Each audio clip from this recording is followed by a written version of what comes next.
can move this thing around with my mouse just to show you like this is real, okay, and that worked for me. I'm going to share with you the advice that I've got from being mentored by an international master rated in FIDE 2400. Okay, and so I'm going to basically show you the lessons that I've learned, okay, at that time, okay, and if you want, I can myself improve your Elo in chess as well, and that is the first link in the description, okay, and you can consider subscribing also so that you could get more daily content like this to learn chess better next time you go into your desktop to study chess. So let's actually start right away. We have the first example, and I'll just a bit before this what happened. Here is our first example.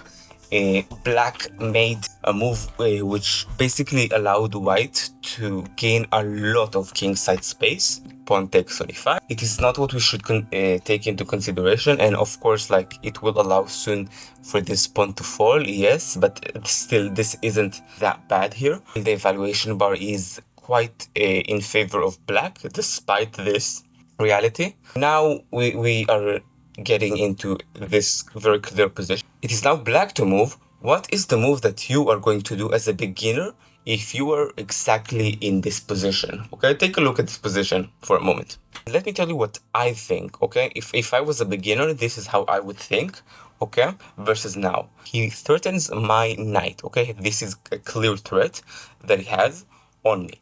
Now, I know, okay, I need to move this somewhere. Maybe here, maybe there, maybe here, but still I'm not sure. Okay, I have this feeling, okay, I need to do something with this knight.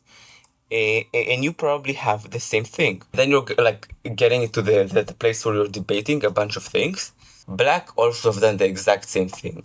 You've debated, okay, how can I at least deal with this threat? And the issue that happened is the next move that black made, okay? The move that black made is he thought, okay, I can maybe threaten this queen, okay, with the bishop. White will need to respond, okay, which is correct, by the way.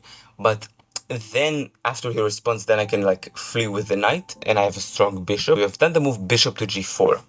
Bishop to g4 is a blunder, and you can see clearly why. In case you don't, okay, I want you to really just pause the video and try to guess why is this move bishop to g4 a huge blunder. You can see like literally the computer is just now a 4.2 in favor of white, despite being quite in advantage beforehand. The reason is that black now is losing completely. I can take this queen, then the rook is gonna take, and then I can just take the knight. My opponent has lost material, okay? Because of this mistake. And guess what? If you're gonna make a mistake, your opponent is gonna catch it and they're gonna use it against you. Which in this position is exactly what white had done. You've done bishop takes on c6, basically damaging beforehand the pawn structure of black. And immediately after it takes queen takes on d8. Queen takes on d8, okay? And now the rook takes.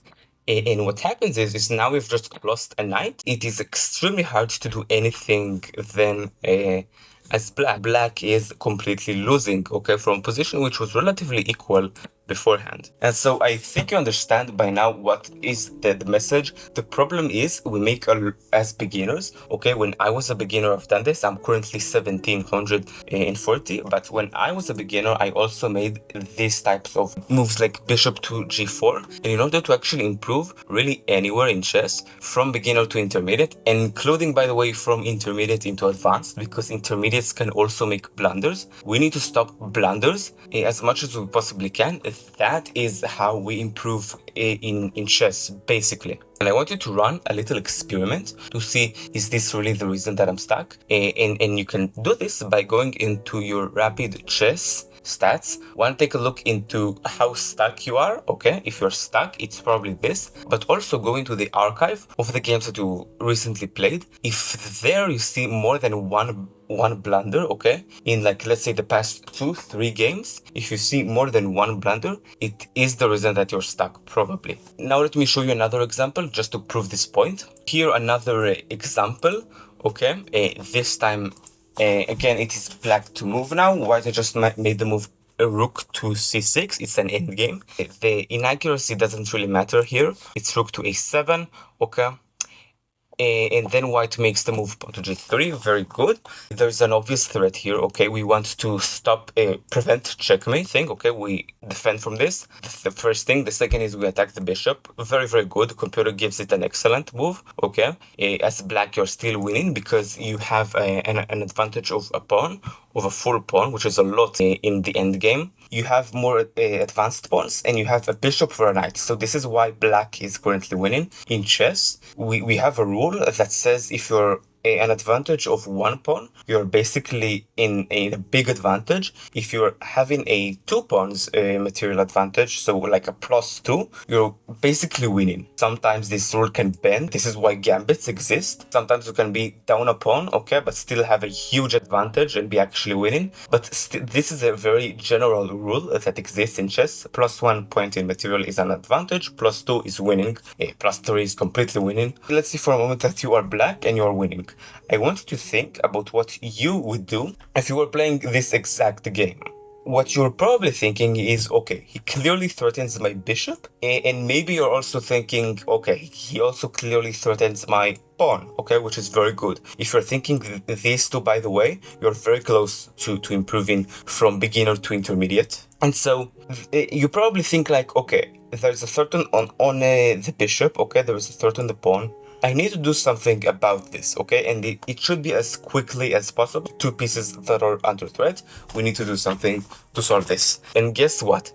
Black also thought the exact same thing, but he neglected something that happens on the board as well. So we've done the move pawn to f4. And you can see clearly it is a blunder, but let me just tell you the thought process behind this. He thought, okay, I'm gonna put my pawn here, okay? And when he takes, I'm gonna do this move, okay? And now I threaten checkmate very, very soon. But again, it doesn't work like this because white can just move the rook back. White and black basically neglected this and ended up from a winning position into a losing position completely, okay? And guess what? If you're gonna make a mistake, your opponent is gonna catch it and they're gonna use it against you. And so white just took, okay? And after he have done pawn to f3, white just made the move. White can just make the move rook to c1. And now, in fact, if white would have done it, he would have been completely safe. But guess what? White also have neglected the fact that this rook threatens. And what he thought is, okay, I need to somehow free this knight, okay? And now he made himself a very funny blunder that I could take, okay? He made this move, knight to g5, but he again neglected that the rook here is going to cause a mate, okay? And it's a mate in 2, okay? Rook takes here, and it's a mate. And if you're gonna make a mistake, your opponent is very likely to actually catch it. Like in these two examples, the opponent has caught the blunder of the other and used it against them. So this happens a lot in chess games, especially if you're a beginner. So let's talk now how do we actually take these blunders and we either minimize them, okay, to the point where they are not really the problem or the reason that we're stuck, or actually cut them completely from our games. So it's very simple when white had made the move g3. Okay, you ask basically 3 questions. So the first one is, how can I improve my own position? Probably beginners who have been already watching my videos, you probably already understand this concept. But 1, how do I actually improve my own position? How do I damage my opponent's position? And is it a blunder? You ask these 3 questions before every move that you make. So before you make the move bishop with a move f4, okay, before you make the move rook to a7, before every move, from the beginning of the game all the way into the end game. It is that important to make this because you could miss sometimes things that happen and not even realize that. How can we improve our own position? As black, I probably need to do something with this bishop and this pawn because I need to stop them from being attacked, okay, which is very logical. It makes a lot of sense, okay? And so I think, okay, maybe I should slide the bishop back right here and then actually defend. And guess what? If you would have moved the rook here, made a check, and then moved the bishop, you would be completely right. You would never make a move therefore like pawn to f4, because if you would have this thought, okay, should I make the move pawn to f4? You're gonna think, okay, what happens after I do the move pawn to f4? He's clearly going to take, okay, and I'm going to move my pawn here. is it a blunder? When you're asking this, you're going to focus over the entire board, not just on a very specific part, but on the entire board when doing this. And then you're gonna come to the answer that if you're making this move, okay, he is very likely, he didn't in this game, it is what they're supposed to do, they're going to move the rook back to c1.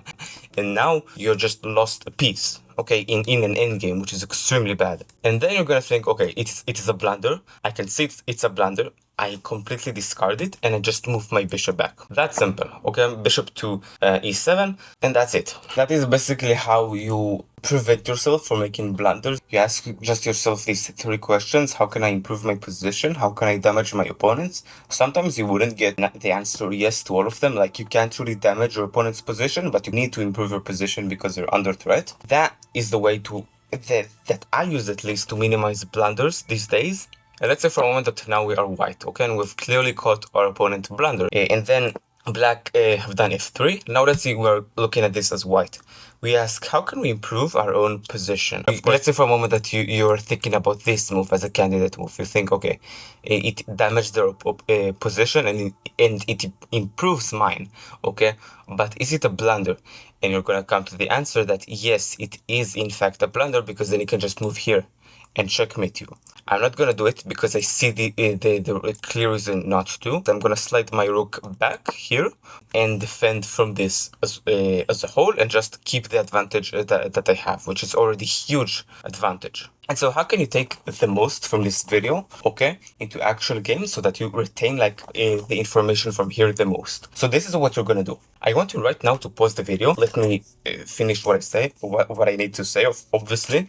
But take a piece of paper, okay, like this, really anywhere that you can write on, and stick it very close. So you take the piece of paper and you write the thought question process. How can I improve my position? How can I damage my opponent's position? And is it a blunder? You write this and you stick it somewhere extremely, extremely close to you. You can literally like have it even in front of the screen.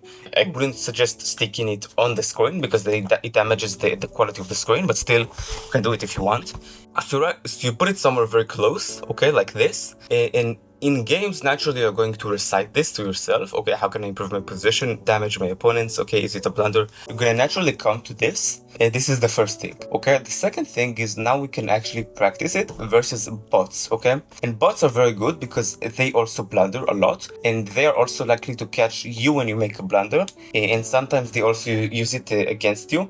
Play versus a bot which is rated, for example, 1400, 1300, because then that bot is going to use your mistakes against you, which is what we want. So in this task, recite to yourself the thought question process and literally have it in front of you, okay? There's no need to do it more than this, but really the important thing is to recite it before every move, every single move from the beginning into the end game again. The third thing that we can do immediately after this is to play versus actual players. This is the phase where we're going to play versus actual players to actually practice and see, does this work? And by the way, it is going to work. Again, this is what I have done to really level up my own Elo from beginner into advanced, okay? It's not the only thing. Obviously, there's a lot more that I'm going in my course. For example, in my own chess school community, I really go into detail how to actually improve from beginner into advanced, but still this is off topic, okay? Now that you are also practicing versus actual people, what I want you to do is to play not 10 minutes, okay, or 15 minutes.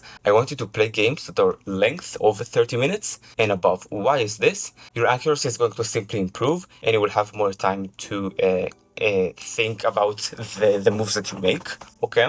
And so that is simply how to solve blunders, which again is going to take you from a beginner or right here all the way into intermediate, okay, and a very good intermediate as well. If you want, you can consider leaving a subscribe, okay, for this video, and tomorrow I'm probably going to post another video quite similar to these ones, okay, and so that you could learn like literally from all of those when you go next into actually watching a chess video. I have my own school community, and I go really into details on that school community. First link in the description, okay, and it is really suited for everyone who's mostly a beginner. If you're probably a beginner stuck like, let's say here, okay, and you've been like playing for a while, but you're still stuck and you don't really know what to do to improve. This is especially the people that I'm making this community for, and as well as for intermediates. Let's say that you're around here, but again, like if you're a beginner or intermediate who's stuck, these are the people that I'm going to help in this community. And I'll see you in the next video. Bye bye.